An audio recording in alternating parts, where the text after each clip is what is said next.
Salut tout le monde, bienvenue au Langue à Langue. Encore un énorme merci de nous écouter à ceux qui sont là.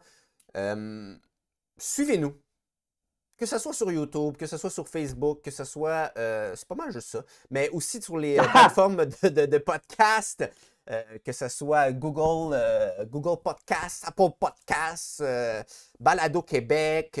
On est là, suivez-nous, écrivez des commentaires. Propagez-nous, partagez-nous. Propagez-nous. Plus vous le faites, plus il y a d'interactions, plus le monde nous voit, plus le monde nous voit, plus il y a de monde qui font d'interaction. Et c'est un cercle qui tourne comme ça. Donc, gênez-vous pas. Aujourd'hui, on a eu une entrevue avec Samantha Clavet, une invitée de Thomas Langlois. Ben oui, j'étais très content qu'on la reçoive parce que, comme vous allez voir, elle a quand même un parcours le fun. Elle a été étudier le théâtre et le cirque en Angleterre. Donc tu sais, puis on parle beaucoup de cirque-théâtre, en fait, mais on parle aussi de sa troupe, le théâtre Escarpé. On parle de ses autres projets. Donc, puis du rapport du corps aussi, de l'aspect physique du théâtre. En tout cas, je pense que c'était une belle entrevue. Très content de cette entrevue-là. Donc, manquez pas ça. Yes! Bonne écoute tout le monde! Bienvenue au Langue à Langue, le podcast. Un podcast où on parle de la scène, on rencontre des artistes de tout genre et on jase de stratégie, d'essais et d'erreurs, mais surtout d'erreurs. Je m'appelle Thomas Langlois, comme ça n'a pas changé depuis le dernier podcast. Et comme d'habitude, je suis avec Michael Larraguibel. Allô tout le monde! Très content de vous retrouver. Hein, on a eu une mini-pause, juste pour que le monde, ceux qui nous suivent, c'est que Thomas avait un doc de création, donc il voulait se concentrer là-dessus. Il a pensé que ses études étaient plus importantes que le podcast. Mike dit j'avais un doc, je l'ai encore. Il n'est pas fini, mais bref, t'as priorisé ça. Ben oui. Bon. Et là, aujourd'hui, on recommence ça en force avec une artiste multidisciplinaire au nom de Samantha Clavet. Salut, Samantha! Salut! Et le langue à langue, c'est parti!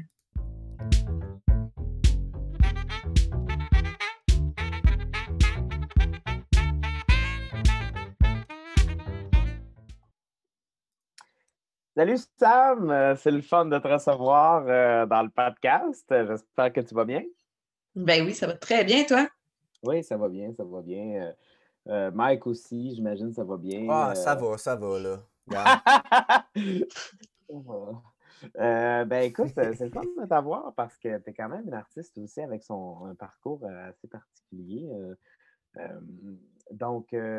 fait, moi, je serais curieux tu sais, parce que, en fait, pour les gens qui ne te connaissent pas, on pourrait peut-être juste commencer par parler un petit peu de ton parcours. Fait que tu as beaucoup de formations, hein, parce qu'on a checké ton CV.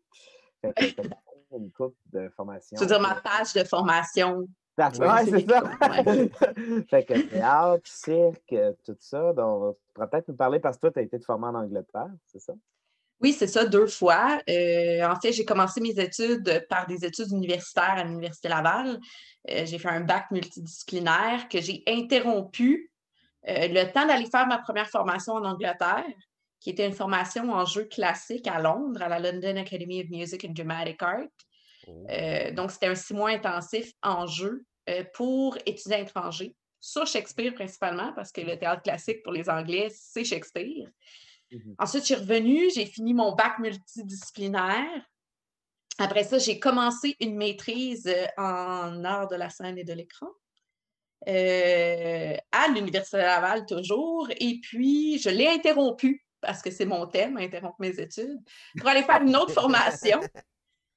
Toujours en Angleterre, mais cette fois-ci en cirque. J'avais jamais fait de cirque avant de ma vie. J'ai fait une audition dans cette école-là, qui était une école qui mélangeait, qui mélange encore, cirque et jeux physiques, en fait, avec dérivé de la méthode de Lecoq.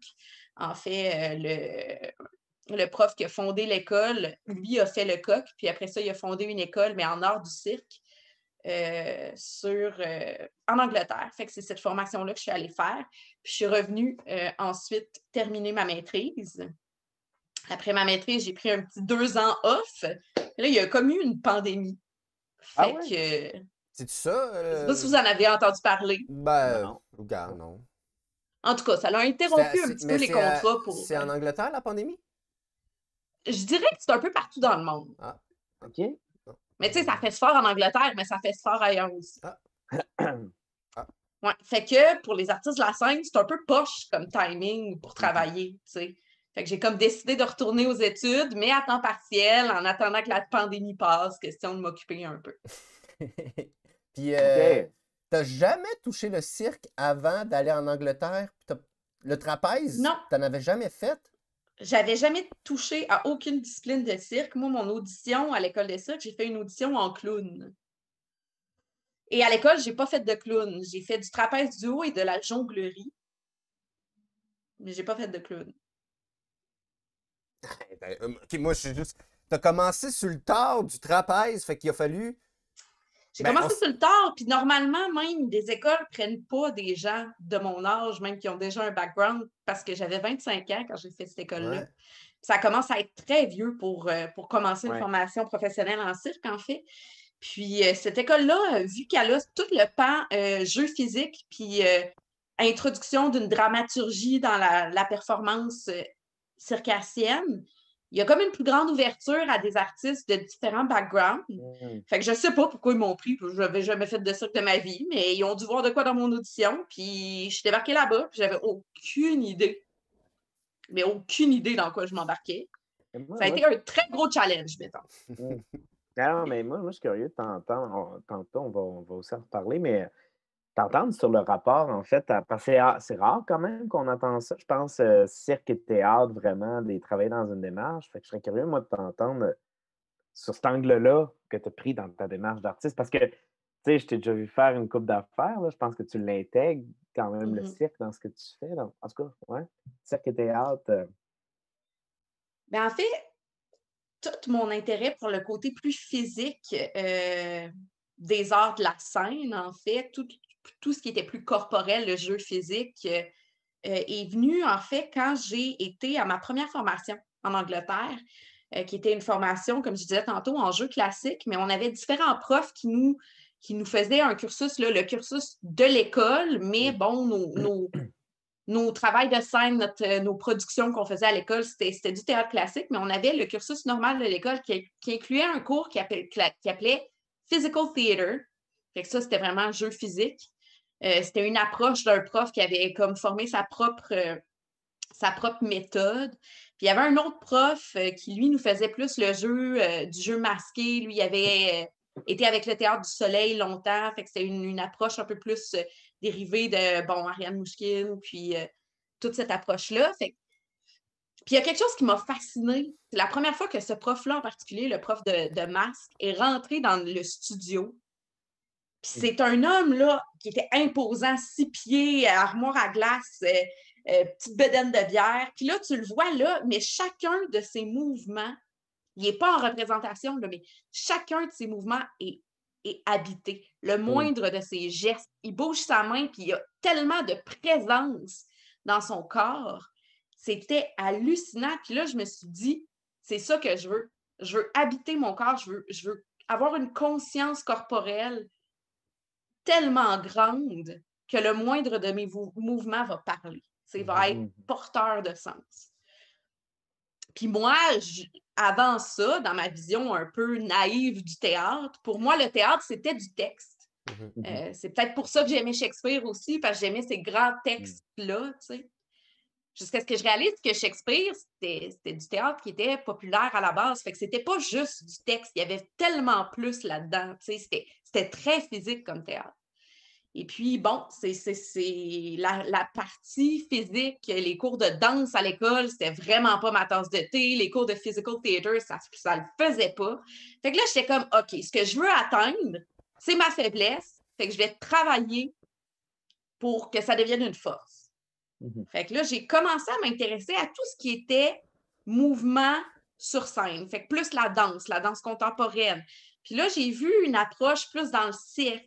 Puis là, ben, je me suis questionnée, qu'est-ce que je pourrais aller chercher? Qu'est-ce qui conviendrait à ce que moi, je voudrais aller chercher de tous ces arts scéniques-là, mais qui intègrent une plus grande composante physique? Puis bon, moi, ma maîtrise que j'ai fait à l'Université Laval, c'était sur la pédagogie pour développer la conscience corporelle de l'acteur. Fait que c'était vraiment dans cette recherche-là aussi. C'était vraiment dans le but d'essayer de comprendre comment on enseigne à un acteur à être présent sur scène, à être présent physiquement, à avoir un grand vocabulaire gestuel. Puis c'est dans mes recherches pour ma maîtrise que je suis tombée sur cette école de cirque-là en Angleterre, que j'avais jamais entendu parler, puis j'avais jamais pensé faire de cirque de ma vie. Puis j'étais comme, hey, je pense que ce qu'ils font là, ça me conviendrait vraiment. Fait qu'il restait 3 semaines pour envoyer le vidéo d'audition quand j'ai découvert cette école-là. Fait que j'ai envoyé mon vidéo d'audition. Puis je suis partie là-bas. Puis là, j'ai découvert quelque chose d'extraordinaire. Je connaissais absolument rien au cirque. Je connaissais rien même du cirque qu'on faisait au Québec. J'avais pas conscience que l'École nationale de cirque à Montréal, c'est une des plus réputées au monde. Je savais pas le cirque qu'on faisait ici. Puis j'ai été introduite au cirque par une approche vraiment plus théâtrale du cirque. Quelque chose qui me parlait énormément.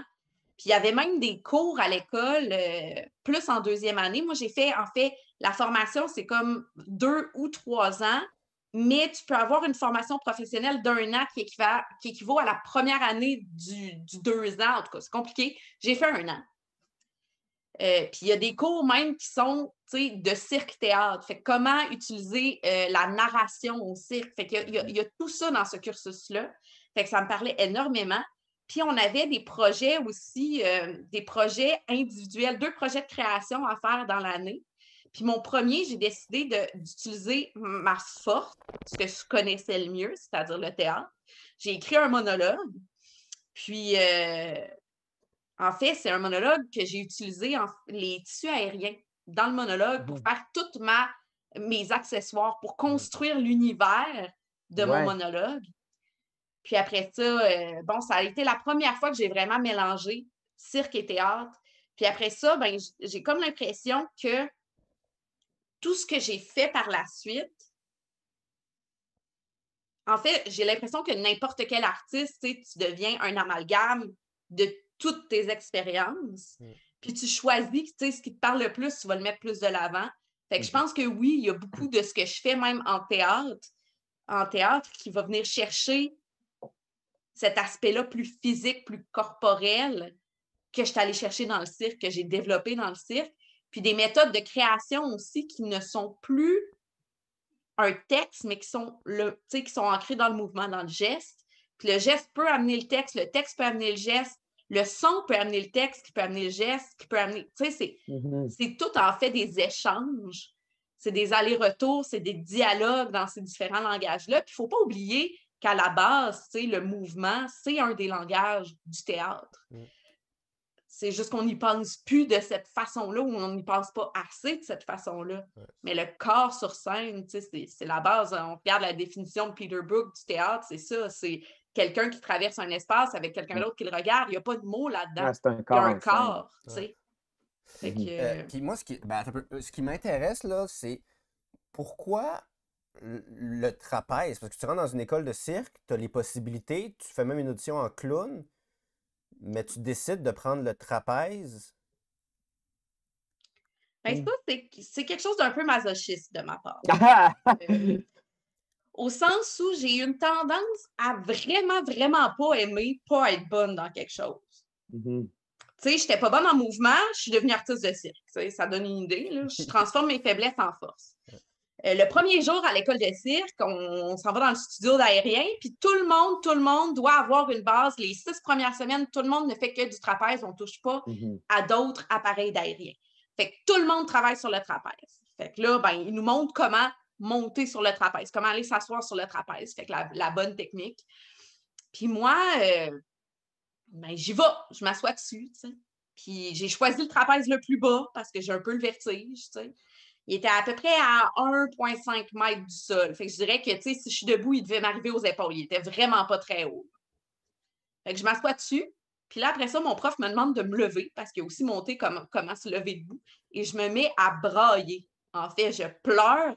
J'ai peur, c'est pas stable. J'ai pas confiance en mes capacités. Je suis certaine que je vais, tu sais, mourir. Mais là, c'est peut-être pas mourir, là, mais tomber et faire mal. 1,5 mètres, là.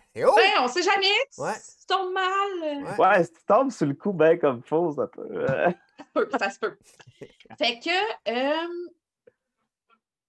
C'est ça. Fait que les 6 premières semaines, on essaye toutes les disciplines, en fait. Fait que on touche un peu à tout. Puis, ben, au travers de ça, on a une introduction au trapèze duo. Et là, c'est la première fois que je suis vraiment, tu sais, que j'oublie ma peur complètement. Puis pourquoi? Ben, moi, je pense que pour moi, ça a été le fait qu'il y avait quelqu'un d'autre dans l'espace avec moi. C'est que mon énergie était focusée sur l'autre personne, fait que j'en oubliais que j'étais dans les airs. Puis moi, en fait, je suis porteuse en trapèze duo, fait que je suis la femme forte qui fait faire des pirouettes à l'autre personne, à l'autre fille, parce que je porte pas un gars. Quoique je pourrais, il n'y a rien qui m'empêcherait de ça. Mais à l'école, comme maintenant, je travaillais avec une voltigeuse. Puis, c'est ça, ça a été un coup de foudre total. Puis à l'école, en fait, ils nous faisaient choisir 2 disciplines dans toutes celles qu'on avait essayées. Puis moi, je voulais choisir, en fait, trapèze duo et main à main, comme porteuse aussi.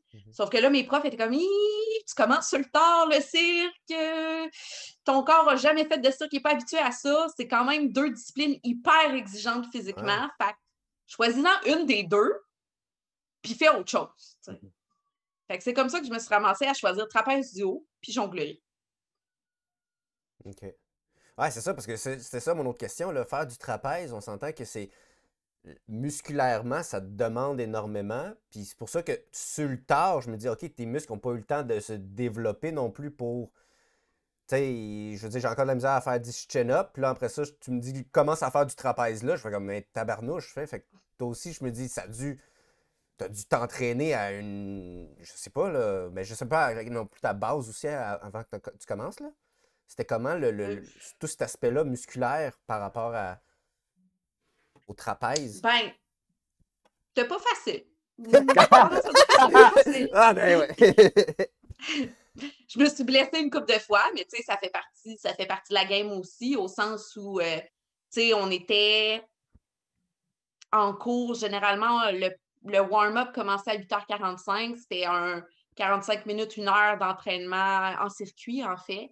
Puis là, après ça, ben, on avait les cours, on avait pilates, on avait conditionnement physique sur aérien, on avait jonglerie, on avait aérien, on avait jeux physiques, on avait toutes sortes de ça.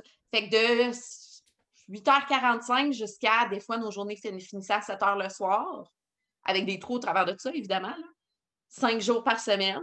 Fait qu'à un moment donné, ton corps se fatigue. Puis oui, ceux qui rentrent à l'école à 18 ans, leurs corps sont beaucoup plus résilients à cette quantité phénoménale d'entraînement-là qu'un vieux corps de 25 ans comme était le mien à l'époque.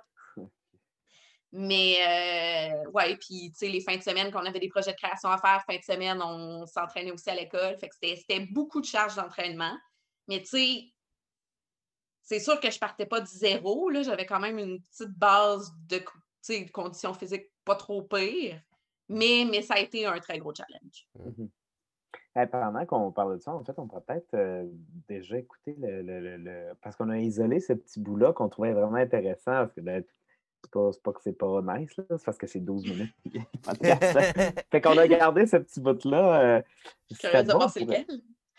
Hein? Alors, j'ai hâte de voir c'est lequel. Ah ben c'est le bout où, dans le fond, tu grimpes dans le rideau. Puis on trouvait ça intéressant. Tissu aérien. Le tissu aérien, ouais, le rideau. Hein? Le tissu aérien. Ça me fait un peu mal au tympane. Ah, je sais. Mais écoute. Donc, quand tu grimpes dans le parce qu'on trouvait ça intéressant, parce qu'on trouvait que c'était une belle partie qui mélange bien, je pense.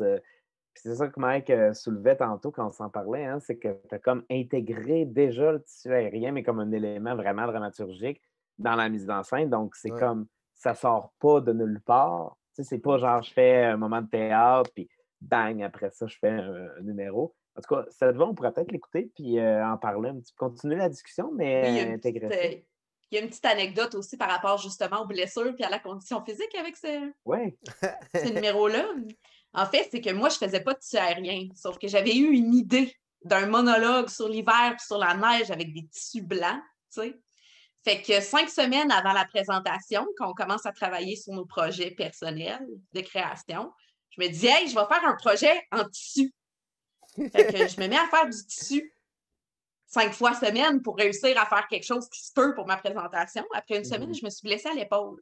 J'ai été obligée d'arrêter pendant 3 semaines. Fait que ce que vous voyez là, ça fait 1 semaine que j'ai recommencé à faire du tissu. Donc, j'avais fait Ouais. 2 semaines de tissu dans ma vie. Fait que je ne savais pas si ça allait marcher. OK. Merci, ça OK, rajoute fait- un thrill. Ben oui, parce que, OK, tu vas vraiment jamais par le chemin facile, là. Tu prends tout le temps, C'est ça, tout le temps le chemin jamais. le plus dur, là. OK, Ah. c'est parti, je vais le faire jouer. You cannot stop moving. You have to run, climb the snow bench, slide down, climb again, move and move all the time. Even if you get tired, even if you're out of breath, you keep going. You never stop.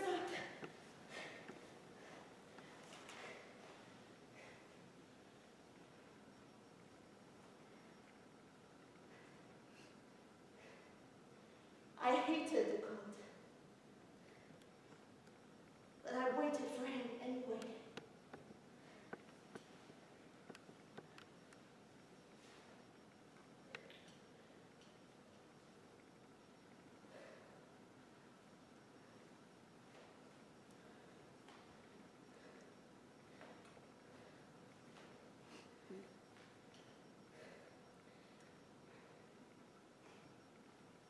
Back then, I used to think he was invincible.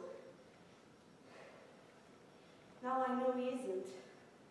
But he's still one of the strongest person I know.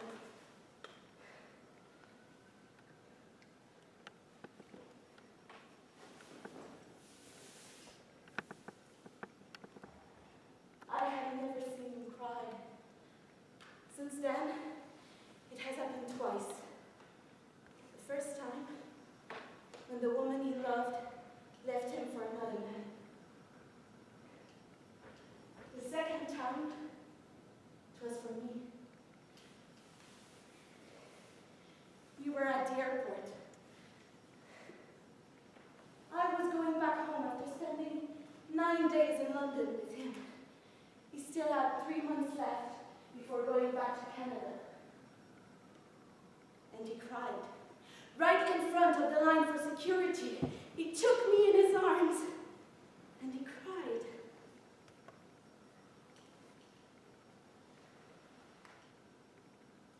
It was the kind of airport goodbyes you see in movies. You never think it would happen in real life, not in your life anyway, until it does. And when he came to drop me off at the airport in Quebec, a few months ago, when I was about to leave for England, I was the one who cried. And he took me in his arms.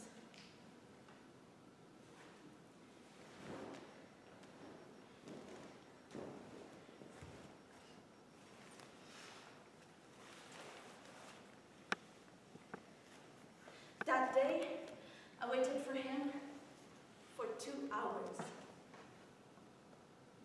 But it was too cold. I couldn't stay outside any longer. So I went back inside. Alors, pour les gens qui sont à l'audio, sachez que ces deux... comment t'appelais ça? J'allais appeler ça de tissu Aérien. Tissu Puis aérien. aérien. Ben, c'est un long tissu qui revient à deux, que tu as monté, tu as attaché, puis là, tu peux t'en servir comme de hamac, tu peux t'en servir comme quasiment comme de trapèze, dans un sens, avec les pieds, puis là, tu peux te mettre dessus. Moi, je trouve ça hyper intéressant comme méthode, parce que justement, comme Thomas en a parlé au début, c'est pas un numéro plaqué de cirque. Puis ton dialogue continue pendant que tu montes. Puis juste là, on sent que ton essoufflement, parce que tu as un effort physique que tu fais, mais qu'en plus, tu dois dire le texte. Là, tu es en train de nous dire que ça fait juste 2 semaines que tu as appris à faire ce tissu aérien. Fait que je me demande comment tu es en représentation. Tu as un stress de représentation, tu as un stress de c'est un number, tu as un stress que c'est un nouveau méthode de cirque. Tu as ton texte à apprendre puis à dire. Fait qu'il y a comme beaucoup Dans ma langue seconde. dans ta langue. Dans ta Bon, langue regarde, tu seconde. veux? Fait que t'as tous ces couches-là qui sont mis un à la Le suite de chemin du l'autre. Fait que juste savoir comment ça. Ben, ça a été en général point de mettre autant d'éléments puis de. de se mettre des barrières, des bâtons dans les roues? Ben, en fait, je pense que, tu sais, dans tous mes projets artistiques, ça part toujours d'une idée. Soit du sujet, soit du personnage, soit de... Fait que pour moi, c'est de trouver le meilleur moyen pour servir cette idée-là. Moi, j'avais vraiment cette envie-là parce que, bon, à ce moment-là, ça faisait 6 mois que un peu plus que ça. J'étais arrivée en septembre en Angleterre. Puis là, on était fin février, début mars. Fait qu'un peu plus que 6 mois que j'étais là. Puis c'était l'hiver au Canada. Tu sais, c'était... Puis ça, ce projet-là, à l'école, il avait appelé ça le Spring Project. Puis on était en février. Fait que là, dans ma tête, ça faisait aucun sens que pour eux, ça, c'était le Spring Semester, puis c'était la fin du Spring Semester, quand on était clairement en hiver. Fait que là, j'avais eu envie de raconter une histoire qui parle d'hiver. Puis évidemment, notre projet de création devait inclure du cirque. Fait que moi, je me suis questionnée, tu sais, qu'est-ce qui... Bon, au début, j'étais comme, ben, tu sais, si je prends des balles de jonglerie blanches, je peux essayer de faire quelque chose, mais tu sais, je suis vraiment pas bonne jongleuse, tu sais. Puis pour devenir un bon jongleur, ça prend comme 10 ans à en faire à tous les jours. Fait que j'étais vraiment pas là. J'étais vraiment pas à performer un numéro de jonglerie, mais vraiment pas. Fait que j'ai essayé, puis là, j'ai eu l'idée d'utiliser des tissus blancs. Puis j'étais comme, c'est sûr que je peux pas faire, puis il fallait faire un numéro de 10 minutes. J'étais comme, hors de question que je passe 10 minutes dans les airs. Puis là, j'ai essayé de trouver l'histoire que j'avais envie de raconter. Puis là, ben, l'histoire que j'ai eu envie de raconter, en fait, c'était un texte autofictif, en fait. C'est sur une anecdote assez banale, en fait. D'une fois, quand j'étais jeune, mes parents étaient divorcés, mon père habitait au Saguenay, j'habitais avec ma mère à Québec. Puis une fois que mon père devait arriver à Québec, puis je pensais qu'il allait arriver bientôt, mais il venait juste de partir. Il y a eu une erreur de communication. Fait que moi, j'étais sortie à l'attente dehors. Finalement, je l'ai attendu 2 heures parce qu'il venait juste de partir. T'sais. Puis comme je rentre en dedans, ben il arrive. Fait que là, ben, j'ai buildé là-dessus, j'ai raconté toute au travers de cette anecdote-là, j'ai changé l'utilisation des tissus, à raconter d'autres anecdotes par rapport à l'hiver, utiliser le tissu comme de la neige, utiliser, bon, il y a une partie sur les sumos, bon, ça devient le rond, là, qui limite l'espace pour les combats de sumo, là, le rond blanc au sol. Fait que j'ai vraiment utilisé la matière, en fait. Fait que ça a été vraiment, l'idée, c'est l'hiver, puis là, après ça, à l'hiver, c'est greffer les tissus blancs. Puis après ça, j'ai cherché toutes les façons d'exprimer quelque chose avec les tissus. Fait que ça n'a pas été difficile parce que, tu sais, oui, c'était difficile physiquement, mais ça allait de soi pour moi. Pour ce projet-là, ça allait de soi de faire des tissus, ça allait de soi d'utiliser les tissus de toutes sortes de façons.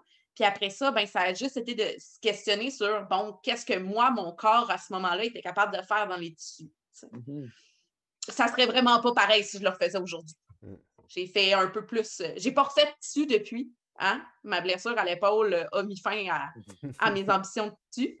Mais je fais beaucoup de cordes lisses, en fait, depuis quelques mois / années. Juste définir le mot que tu viens de dire? Corde, oui, excuse-moi. Okay, de la corde lisse. Okay. C'est une corde, puis elle est lisse. Ah! C'est quand même une pas pire définition. Hein? Ouais, non, ça mais va bien, c'est que... Bon, les deux, en fait, c'est des appareils verticaux, en fait. Les tissus aériens, c'est comme Thomas le disait si bien tantôt, t'as dit quoi? T'as dit des rideaux? Ouais. Des draps? Je sais pas trop ce que t'as dit. T'as dit des rideaux. Fait que les tissus aériens, c'est comme 2 grands rideaux que tu peux avoir dans toutes les couleurs du monde. Pour mon projet, j'avais utilisé des blancs. C'est vrai. Puis, en fait, la corde, c'est le même principe. Les tissus, t'en as toujours, généralement 2. Puis la corde, en fait, c'est le même principe, sauf que c'est une corde, comme une grosse corde de bateau, mais pas une corde de bateau parce que c'est pas vraiment le fun à manipuler. Mais c'est comme une grosse corde, en fait, de 8-10 mètres de haut. Fait que c'est le même principe, en fait, que les tissus, au sens où il y a beaucoup de choses qui sont similaires. Pardon, des choses que tu peux faire sur un appareil que tu peux faire sur l'autre.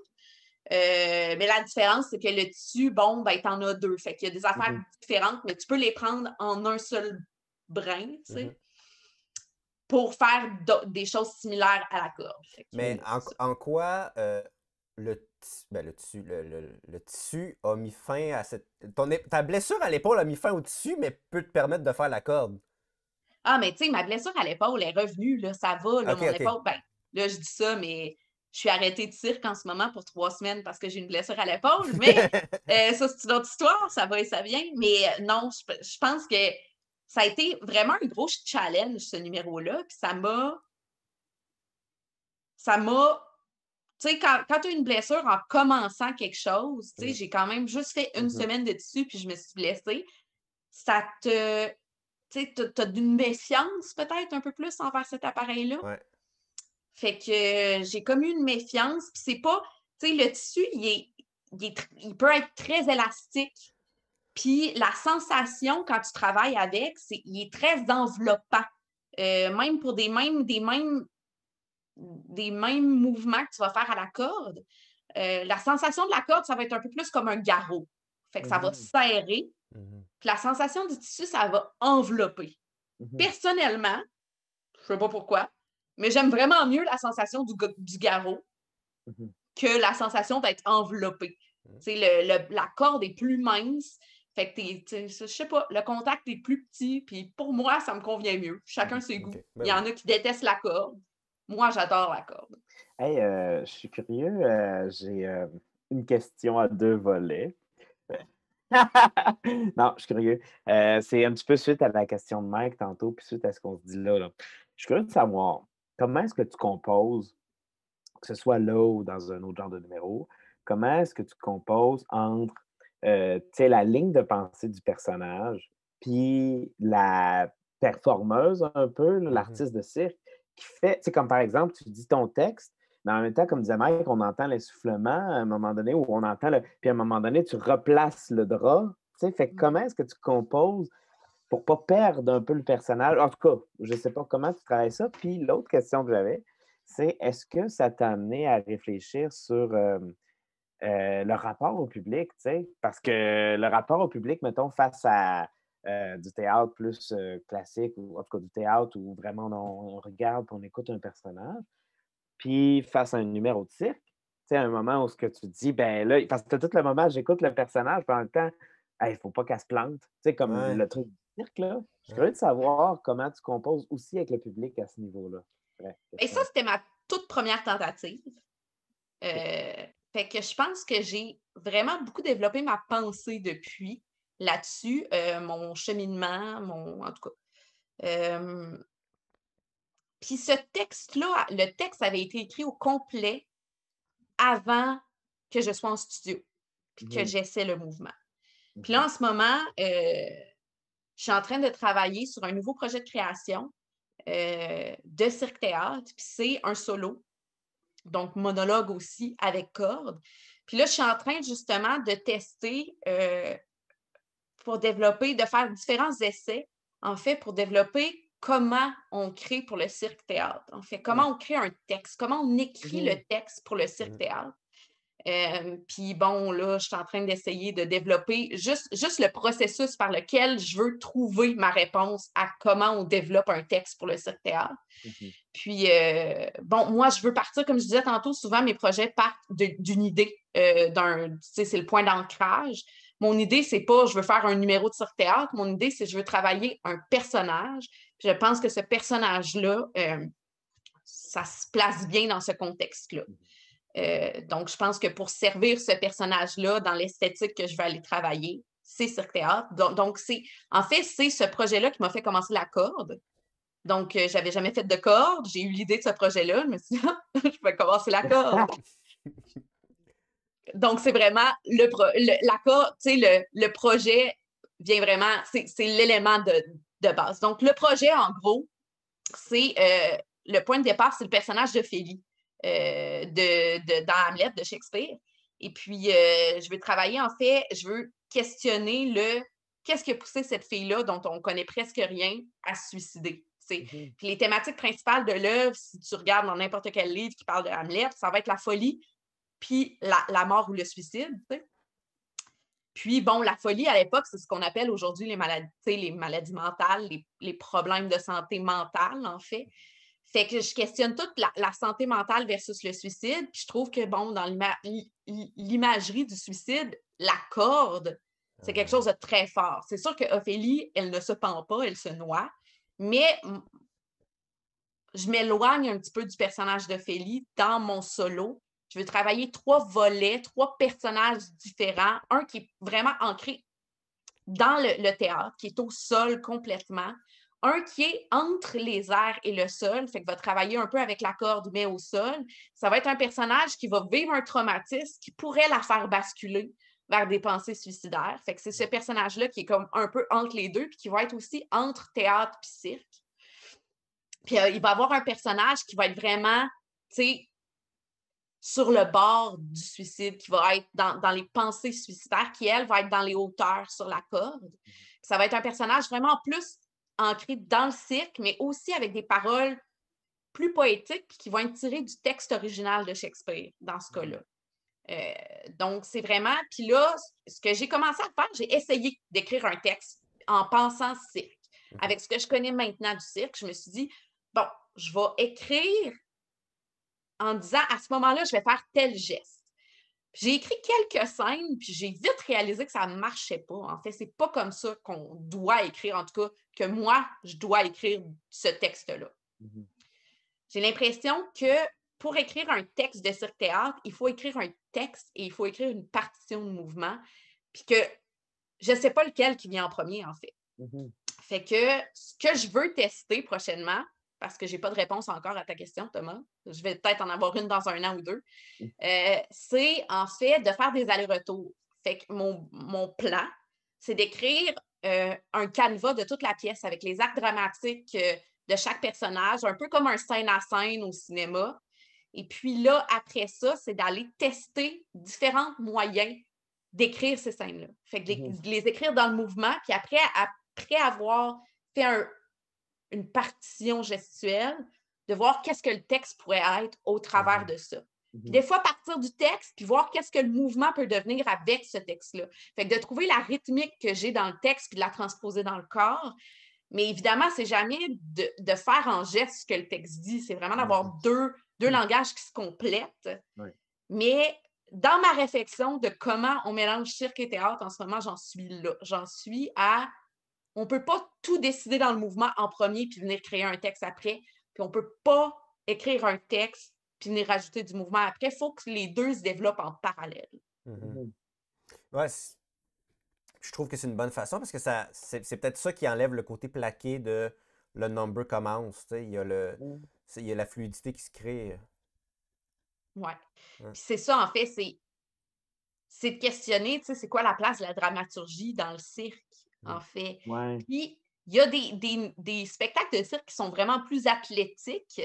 C'est correct, c'est une façon différente de faire le cirque. Mais je pense qu'il y a une possibilité d'amener une grande composante théâtrale dans le cirque. Fait que ça dépend juste des intérêts, en fait, de l'artiste, du créateur, qu'est-ce qu'il a envie de faire. Puis moi, j'ai envie d'utiliser le cirque comme un médium pour parler avec le langage du théâtre, mettons. Mm-hmm. Non, c'est intéressant. Puis je suis curieux aussi parce que là, on parle beaucoup de cirque-théâtre, tout ça, mais tu as aussi ta troupe, hein, tu as le Théâtre Escarpé. Je voulais t'entendre aussi sur toi, femme de théâtre de Québec aussi. Puis ça peut continuer, là, tu peux parler aussi du cirque là-dedans, mais ce serait le fun aussi je vois le temps là, de parler de toi. Hey, quand on me lance des questions, moi je parle.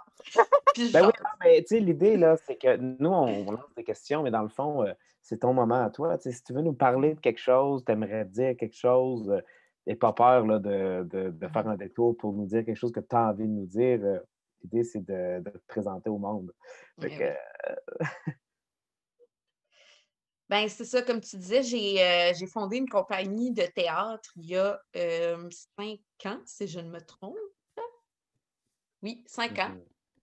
C'est Théâtre Escarpé, comme tu l'as dit. Je l'ai fondé avec Catherine Simard à la base. Puis à nous deux s'est joint Dominique Giguère, scénographe, puis Marie-Noëlle Grenon, qui, elle, est à la direction administrative de la compagnie. Donc, moi et Catherine, on est co-directrice artistique de la compagnie. Catherine Simard, qui est comédienne, et bien d'autres choses, mais entre autres comédienne. Et puis, depuis la création de la compagnie, on a beaucoup travaillé, en fait, sur mes textes, on a travaillé mes textes, on a travaillé, en labo, une de mes traductions, parce que je traduis aussi du théâtre, de l'anglais au français, parce qu'on traduit généralement de notre langue seconde à notre langue maternelle. Donc, c'est ça, on a créé ma première pièce, Envie, en 2015. Que j'ai eu la chance de voir d'ailleurs, qui est une très belle pièce. Oui, une pièce c'était dans une mise en scène de Patrick Saucier, qui avait été aussi mon mentor. En fait, j'avais eu une bourse de première ovation à l'époque, qui était un volet qui n'existe plus. En fait, c'est Première ovation théâtre, c'était une bourse pour les jeunes dramaturges. Mais maintenant, la partie théâtre en écriture a été reprise par Première ovation art littéraire. Fait que cette bourse-là n'existe plus, mais c'était un mentorat et une mise en lecture à premier acte de la pièce. J'avais travaillé avec Patrick Saucier. Le texte avait vraiment beaucoup cheminé. Il y a vraiment ça a été une super belle opportunité pour moi d'affirmer mon style, en fait, de me trouver en tant qu'auteur. Puis il a été un super bon guide là-dedans. Fait que ça a été vraiment une super belle expérience. Puis après ça, on a monté la pièce coproduction avec la compagnie à Pat, puis celle à moi, puis Kat. Et puis, ça a été le point de départ de plein de nouveaux projets. On avait un autre de mes textes, Food Club, qui devait être joué en mars dernier, mais c'est passé quelque chose dont on a parlé tantôt, une pandémie. Oui, en le truc Angleterre. vaguement. Oui, bien partout ailleurs aussi, mais oui. Oui, mais on Fait n'en entend que, pas parler. c'est ça, on n'en entend pas beaucoup parler, mais ça a fait que mon choix a été reporté. Donc, la pièce s'intitulait Food Club. Puis, elle avait été présentée au Jamais Lu aussi. Donc, une pièce qui était complètement différente de Envie, parce que Envie, c'était un solo que j'avais écrit pour Catherine. Puis, Food Club, c'est une pièce avec un cœur. C'est une pièce inspirée dans sa forme du film et du livre, surtout du livre Fight Club. Donc, dans la manière que le livre est écrit, je me suis inspirée de cette manière-là pour aller écrire ma pièce. Puis j'avais une équipe, j'ai encore une équipe incroyable avec moi, une grosse équipe de 14 personnes. Puis c'est ça, la pièce a été reportée une première fois à l'automne dernier, mais on ne pouvait toujours pas faire de théâtre à l'automne. Fait qu'on s'est fait offert par premier acte de proposer autre chose. Puis là, on s'est dit, OK, go, on essaye. Fait qu'en 1 mois et demi, on a écrit un show que j'ai mis en scène, puis dans lequel je jouais aussi, Manque, qui était un show en extérieur, en 4 tableaux, autour de premier acte, en fait. Fait qu'on était en 4 lieux différents. Moi, j'ai travaillé avec, en fait, c'est pas moi qui l'ai écrit. J'ai fait de l'accompagnement dramaturgique, en fait, auprès des auteurs de chaque texte. Donc, il y avait 4 textes, 4 univers autour de la notion du manque. Qu'est-ce que c'est la notion? Qu'est-ce qui nous manque? Comment on sent qu'on peut manquer en tant que personne? Tout ça, plein de facettes de ça. Fait que j'ai fait l'accompagnement dramaturgique auprès des auteurs, j'ai fait la mise en scène, j'ai joué dans un des tableaux qui était plus physique aussi. Donc, j'ai vraiment été là, apporter une composante vraiment plus gestuelle dans ce tableau-là. Puis, c'est ça. Puis là, avec la compagnie, justement, comme je disais tantôt, en janvier, on a eu un labo de 2 semaines sur la pièce que j'ai traduite. La pièce Bitch Boxer. Puis celle-là, je l'ai traduite pour la jouer. Donc, moi, je jouais le personnage, c'est un solo aussi. Donc, je jouais le personnage de Chloé dans la pièce. Et c'est Catherine qui faisait la mise en scène pour ce labo-là. On est allé explorer justement, encore une fois, le mouvement. Comment aller trouver la gestuelle qui convient à ce texte-là, comment utiliser. C'est un texte qui est vraiment hyper rythmé. Fait qu'on a travaillé le rythme du texte, on a travaillé, ça parle de boxe, on a travaillé la gestuelle de la boxe, comment transposer la gestuelle de la boxe dans une gestuelle plus poétique. Fait que ça a été ça, nos projets avec la compagnie. Puis on attend avec impatience le moment où on va pouvoir présenter Food Club. C'est encore un report. En parlant de ces projets-là, je crois que je les ai ici. Oui, c'est ça. Oui, ça, c'est une photo de labo, ouais. Peut-être, ce qu'on pourrait faire, c'est qu'on passe les photos, puis on peut en parler, là. Fait que ça, c'est les moments où, justement, tu parles de la gestuelle de la boxe, de ce que je comprends? Oui, c'est ça. Dans le fond, on est parti de. On a eu la chance d'avoir un coach de boxe qui est venu nous faire un atelier de boxe. Moi, j'avais déjà fait de l'entraînement de boxe avant ma vie circassienne, quand j'avais le temps pour faire d'autres sports que du cirque. J'avais fait 2 ans, 3 ans de boxe, en fait. J'étais tombée sur cette pièce-là, puis j'étais comme, oh mon Dieu, ce personnage-là est tellement fort, j'ai donc bien envie Hmm. de jouer ça, en fait. Puis j'étais comme, ben, pour le jouer, il faut que ce soit disponible en français, parce que si je veux le jouer, ça va être à Québec. Mhm. Fait que c'est comme ça qu'est parti mon premier projet de traduction. Hey, je voudrais savoir, là, c'est quoi, toi, parce que tu vraiment, c'est quoi l'importance pour toi tu sais, pas juste du théâtre, du physique, mais littéralement du sport dans ce que tu fais, tu sais. Le cirque, c'est quelque chose de sportif, la boxe, c'est un sport. Je suis curieux de savoir, tu sais, parce que c'est vraiment une importance, je pense, que tu mets là-dedans, dans le sport, dans tes créations, non? Oui, ben, je pense que comme je racontais tantôt un peu là, de comment est venue Ouais. pour moi l'importance du geste, la présence scénique, de la conscience corporelle, d'être en contrôle, en fait, de son corps, c'est de Mhm. le comprendre, c'est d'être capable de, peu importe dans quelle position tu es, peu importe c'est quoi la demande physique de ton corps, tu es en contrôle, en fait. C'est de Mhm. trouver ce Mhm. contrôle-là, puis de comment utiliser ça sur scène, en fait. Mhm. Puis c'est sûr que, bon, ce texte-là m'a beaucoup parlé, puis c'est un univers de boxe, alors là, ça devenait évident qu'on allait travailler une gestuelle de boxe. Puis bon, c'est un solo aussi. Donc, c'est aussi comment placer tous ces moments-là qui sont en combat. Tu sais, comment recevoir les coups dans le corps quand tu n'as pas le coup physique, quand tu n'as pas la personne, le geste de te faire frapper, tu sais, de lancer un coup vers quelqu'un quand tu n'as pas la personne qui le reçoit. Fait que c'est d'aller travailler tout ça. Mais j'étais pas du tout sportive dans ma vie passée. C'est vraiment, vraiment, comme je l'expliquais tantôt, là, OK.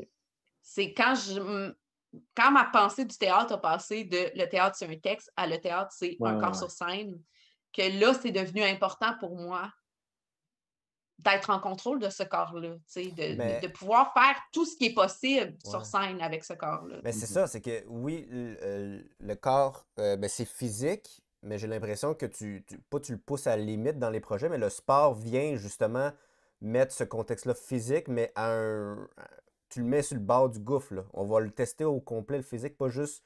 Parce que tu pourrais faire une pièce aussi où il n'y aura pas de sport, puis c'est très physique, ou, tu sais, Ouais, mais j'ai l'impression que Mhm. tu le pousses à fond aussi pour ouais. que on voit que. Il n'y a pas ce sentiment de danger, mais tu sais, comme, en tant que public, de voir comment tu pousses ton corps, parce que là, sûrement, tu vas faire. Parce que de la boxe, je sais que c'est exigeant cardio, puis en plus, c'est un monologue, puis fait que tu vas faire tout ça. Fait que clairement, tu vas t'épuiser. Je sais même pas, j'ai même pas encore vu, mais je comprends Ah que oui, le labo, hein. tu vas Le labo, t'épuiser. c'était un 20 minutes, je pense, puis j'étais pas mal morte après la Ouais. présentation. C'est sûr que là, on allait tester le mouvement. Fait qu'on a coupé des longs bouts de texte qui seraient moins dans la gestuelle Mhm. parce qu'on allait tester ces affaires-là. Mhm. C'est sûr que là, ça ne sera pas le show durerait 1 heure et demie probablement, une fois monté au complet. Ça ne sera pas 1 heure et demie de combat de boxe effréné. Il y a une histoire au Ton travers de dialogue, c'est ça. c'est entre les rondes de boxe. Ouais, c'est Tu te mets ça. sur le J'ai 1 minute bord. entre chaque round. Là, Là, j'enfile le texte, ça n'arrête plus. Non, mais je pense que j'ai un intérêt pour ça quand moi, je me mets en scène. Mhm. Mhm. Mais, tu sais, comme dans ma mise en scène de Manque, les autres tableaux n'étaient pas particulièrement. Bon, c'est pas vrai. Le dernier tableau, il y avait un des deux personnages qui Mhm. faisait de la corde à danser quand même une bonne partie du numéro, mais il parlait pas en même temps. Je n'y ai pas joué ce mauvais tour-là. Mhm. Mais mes autres tableaux étaient, tu sais, c'était des mouvements quotidiens. Il n'y avait rien d'athlétique là-dedans. Mais je pense que oui, quand je me mets en scène, c'est quelque chose qui me parle beaucoup, moi, de me mettre en scène en mouvement. C'est Ouais. d'aller. Ouais. D'ailleurs, par rapport à excuse-moi, là, parce que je suis curieux de t'entendre aussi sur ta posture un peu de créatrice à tout faire, dans le sens que souvent tu écris ou tu coécris, pas tout le temps, mais souvent tu vas mettre en scène ou co-mise en scène, souvent tu vas jouer aussi dans la même. Fait que pour toi, parce que tu dis de me mettre en scène, faire ça, donc c'est ça, tu as cette espèce de posture-là un peu, je pense, dans ce que tu fais. Oui, bien, c'est sûr que là, en parlant de mon projet, mettons, de cirque-théâtre, de corde, bon, que je vous ai parlé un peu plus tôt, c'est sûr que là, j'aimerais ça éventuellement dans le processus, avoir un metteur en scène extérieur qui va travailler à titre de metteur en scène. Mais c'est sûr que quand on écrit une partition de mouvement qui accompagne une partition textuelle, il y a une partie de la mise en scène qui est la mise en mouvement qui est déjà faite ou qui est déjà. C'est sûr que le metteur en scène va pouvoir arriver avec des propositions, mais il y a une partie du travail que je vais faire moi-même. Dans Manque, je me suis mis en scène complètement dans un des tableaux. Mais à part ça, généralement, si j'occupe le poste de metteur en scène, je ne jouerai pas dans mes créations. Je pense que je ne suis pas rendue là dans mon processus. Je pense que j'ai encore besoin d'un regard extérieur sur mes mises en scène. Puis j'ai besoin d'avoir quelqu'un d'autre qui me dirige quand je joue au théâtre. Il faut dire que dans Manque, c'était vraiment un texte qui était lu par quelqu'un d'autre, puis moi, je faisais seulement le mouvement là-dedans. Fait que la partie textuelle, j'ai dirigé la comédienne, puis moi, je faisais seulement la partie mouvement. Donc, je pense que j'ai encore besoin de ce rapport-là. Mais oui, je suis un petit peu femme à tout faire. Généralement, dans les projets sur lesquels je travaille, je vais souvent occuper 2 rôles. Fait que soit je vais écrire et mettre en scène, écrire et jouer, traduire et jouer, écrire et faire l'assistance à la mise en scène. Dans la vie, je faisais l'assistance à la mise en scène. Je n'ai pas mis en scène et je jouais aussi. Donc, c'est sûr que, tu sais, mes projets, je les tiens à bout de bras, en fait. C'est pas évident non plus d'intégrer un milieu théâtral quand qu'on est un peu un ovni qui a été formé un peu partout, parce que veux pas, tu sais, c'est une question de contact, c'est une question de se connaître, de connaître les autres, mais que les autres nous connaissent aussi, qu'ils sachent qu'on a une démarche artistique, une démarche professionnelle. Fait que c'est certain qu'il a fallu que je porte mes projets beaucoup, beaucoup au début. Donc, je portais plusieurs rôles aussi dans les productions parce que, bon, c'est aussi ça qui fait que le projet se concrétise, tu sais. Mais je pense que c'est difficile pour moi d'occuper juste un rôle. C'est très difficile. Je pense que oui. Je pense que c'est un challenge. J'ai envie d'être partout en même temps. Non, je comprends. On a aussi d'autres photos de justement Oui, du ben projet. Ça, c'est Manque. Ouais. Oui. Ça, c'est... Ouais. Fait que ça, c'est un des premiers modules que tu parlais? Oui, ça, c'est le tableau dans lequel je jouais. En fait, il y avait comme une structure accrochée entre 3 arbres. Puis, c'était une structure en corde, en fait. Puis, c'était sur l'histoire, en fait, le texte, c'était une histoire entre une grand-mère et sa petite-fille. Puis, la petite-fille qui essaie de retisser sa relation avec sa grand-mère, alors que sa grand-mère a une perte de mémoire, une perte, début de démence et tout. Donc, on avait pensé avec la scénographe et qui avait aussi écrit le texte, Geneviève Bournival, à ce module-là un petit peu tissé, qui était bleu en fait parce que ça parlait beaucoup d'eau, puis la mémoire, ça se tisse aussi et tout. Puis j'évoluais au travers de ça, une partie de mouvement, je m'accrochais après les cordes. Donc, ouais, c'était ça. Donc, c'est ça. Ah c'est ouais. C'est ça, en mouvement. Celle-là, je vais essayer de le grossir un petit Ça, peu. c'est intéressant. Tu avais pris l'arrière de premier acte, puis tu avais complètement transformé ça en scéno, vraiment comme un immeuble à 3 étages. Parce que C'est c'est ça, ça aussi exactement. qui est intéressant de mentionner par rapport à ce que tu dis, le corps, tout ça, c'est que les textes dans Manque étaient préenregistrés. Donc, c'était vraiment les corps qui bougeaient, puis on avait comme accès aux pensées des personnages, c'est ça? Oui, c'est ça, exactement. En fait, c'est qu'on avait beaucoup de contraintes. En fait, premièrement, on créait un show en 1 mois et demi. Fait qu'il fallait trouver une idée qui se pouvait en 1 mois et demi. Et puis, au début, on s'était dit, qu'est-ce qui arrive si on ne peut pas présenter le show? Mais qu'on a travaillé sur tout ça. Fait qu'on s'est dit, on va offrir une version podcast. Fait qu'on s'est dit, tant qu'à enregistrer les podcasts, utilisons ça parce qu'on est en extérieur, parce qu'on n'a pas l'équipement pour micer nos comédiens, utilisons ça comme la bande sonore de chaque tableau. Puis ensuite, on va mettre les corps en mouvement dans l'espace, on va habiller l'espace, on va transformer l'espace. Fait que ça a été vraiment ça, le processus de création pour ce spectacle-là. C'est ça, sur le côté de la bâtisse, comme tu disais, Thomas, il y a les escaliers de secours, en fait, qui font toute la hauteur. Fait qu'on est comme parti de, bon, ce texte-là avait été écrit en 3 petits textes avec, bon, des passages plus poétiques entre chaque texte. Fait qu'on est allé créer comme si c'était un bloc appartement, en fait, avec, tu sais, chaque palier était un étage, était l'appartement, le lieu de vie d'un de ces personnages. Ensuite, ici, on a... Ça, c'est un autre tableau. Oui, ça, c'était le premier qui était, en fait, dans le stationnement, sur le côté de premier acte. Donc, autour d'une voiture,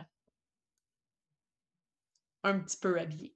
Et voilà. Donc, c'est les tours des photos que j'avais sélectionnées. Super! Hey, le temps file. Fait que je pense qu'on pourrait. Je sais pas ce que tu en penses. As-tu d'autres questions, Mike? C'est vraiment l'heure du défi! C'est l'heure du défi. Écoute, le défi, ben là, on l'explique à chaque fois, le défi. Fait que si c'est la première fois que vous nous écoutez, écoutez les autres.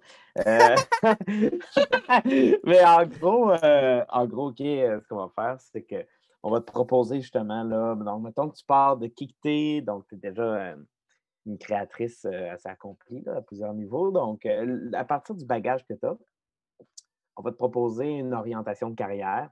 Fait que, mettons que du jour au lendemain, là, demain, tu startais une carrière en ce qu'on va te proposer. Comment tu prendrais ça? Fait que là, on imagine, là, à partir de qui tu es comme artiste, comment tu prendrais ça? Donc, mettons que du jour au lendemain, je propose une idée, puis Mike, c'est parce qu'on s'en est pas full parlé avant.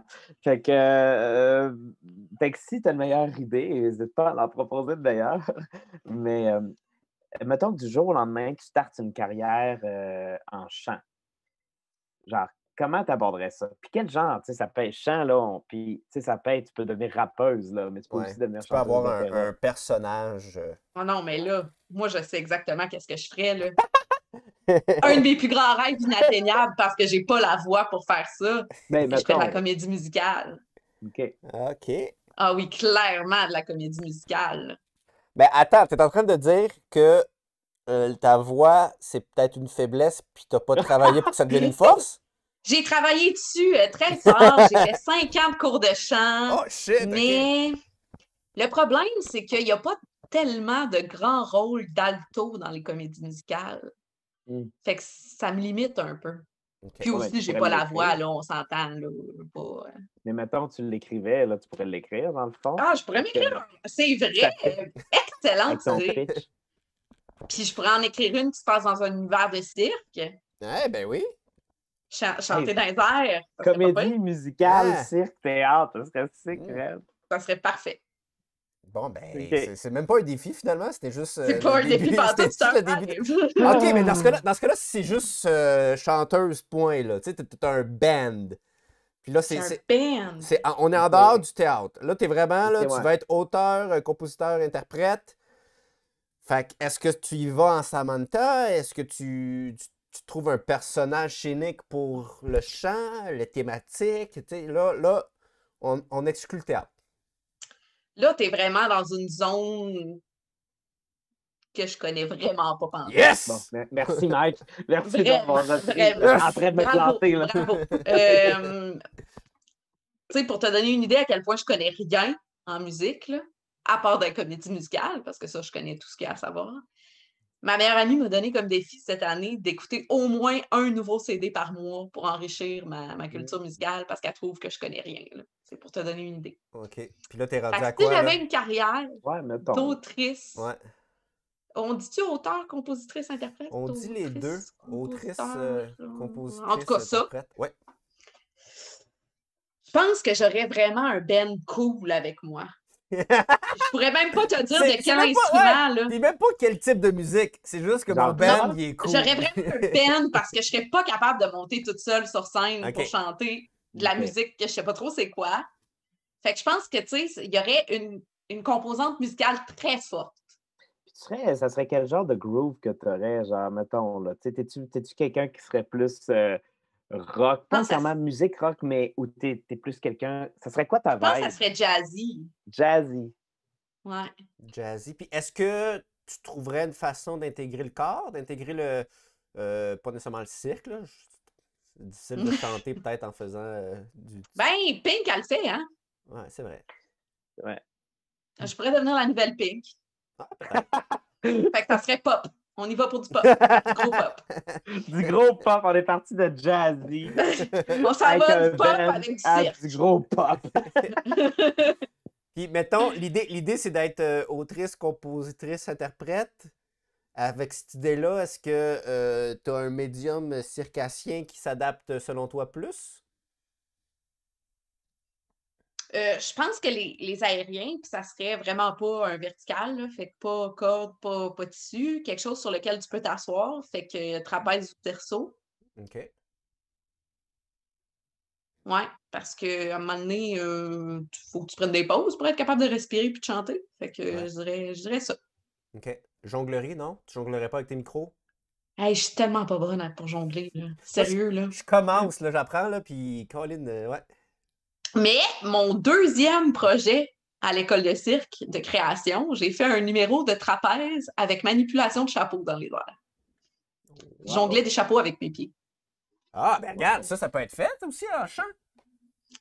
Ah oui, le mec qui dit ça comme si. Ah, mais là, ça peut être fait. Ouais, en dis, chant. chante avec tes chapeaux, là. Ben ouais, tu utilisais tes pieds. Tu n'utilises pas ta voix puis tes mains. Tu peux chanter puis... Oui, oui, mais je lançais les chapeaux sur mes pieds. Fait que j'utilisais mes mains quand même. OK, fait qu'on est rendu avec du pop, un peu circassien. Avec une ou deux tunes jazzy là, sur Une ou deux l'album, tunes juste pour me faire jazzy. plaisir à moi. Là. Puis, est-ce que tu aurais des thématiques que tu aimerais aborder que en chant tu pourrais, que en théâtre tu peux pas, mettons?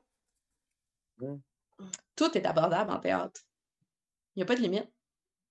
Oui, mais est-ce que le fait d'y aller avec ce médium-là changerait ou pas du tout les sujets que tu aurais tendance à Ouais. porter? Ben, probablement que ça changerait dans la manière d'aborder les sujets, mais pas dans les sujets en tant que tels. Parce que j'ai tendance à être assez direct dans mes textes de théâtre, assez cru. Puis je suis pas sûre que si je veux faire une carrière pop circassienne, je peux aller pour des affaires aussi directes puis crues. Je pense que ça prend un petit enrobage pop autour. Ben, je pense qu'il y a la possibilité que le texte soit cru, mais que la musique, le rythme soit complètement à l'opposé pour que ce soit pop, puis que là, les messages Ouais, passent c'est vrai. finalement. Tout à fait.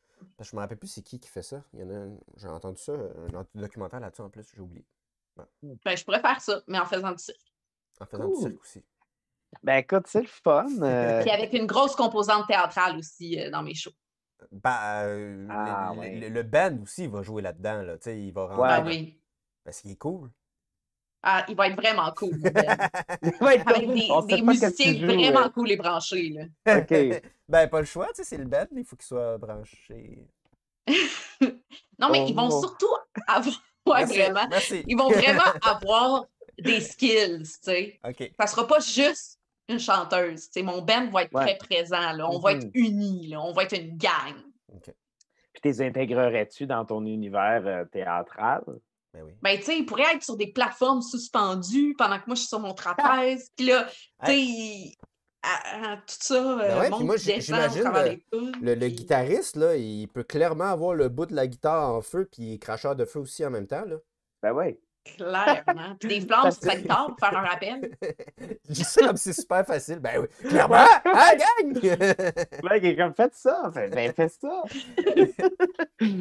All right. Hey, c'est cool. Ben, écoute, on est pas mal rendu à la fin du podcast, mais avant qu'on plug tes affaires, y a-tu quelque chose que tu aurais aimé aborder te concernant ou dire une anecdote ou whatever ou quelque chose qu'on n'a pas abordé que tu aurais aimé aborder? Ben, je vais juste dire quelque chose qui me tient vraiment à cœur de ce temps-ci, dans le contexte de pandémie. Ça n'a pas rapport à moi personnellement, mais c'est un moment qui est assez difficile pour tous les artistes de la scène. On a eu un petit moment de répit. Les salles ont rouvert. Puis là, à Québec, ben, on est de nouveau arrêtés. Puis moi, tout ce que je voudrais dire, c'est d'encourager les gens qui écoutent le podcast aujourd'hui, dès que c'est possible, d'aller voir des shows en présentiel, d'aller voir des gens, de profiter de ces moments-là qui sont pratiquement des moments de communion quand on est tous ensemble à vivre le même moment qui est un moment complètement éphémère. Puis de profiter de ces occasions-là parce que les artistes travaillent fort, puis ils ont tellement hâte, on a tellement hâte de vous retrouver. Fait que profitez-en. Si on a un autre sursis de 2-3 semaines, garochez-vous, allez-y.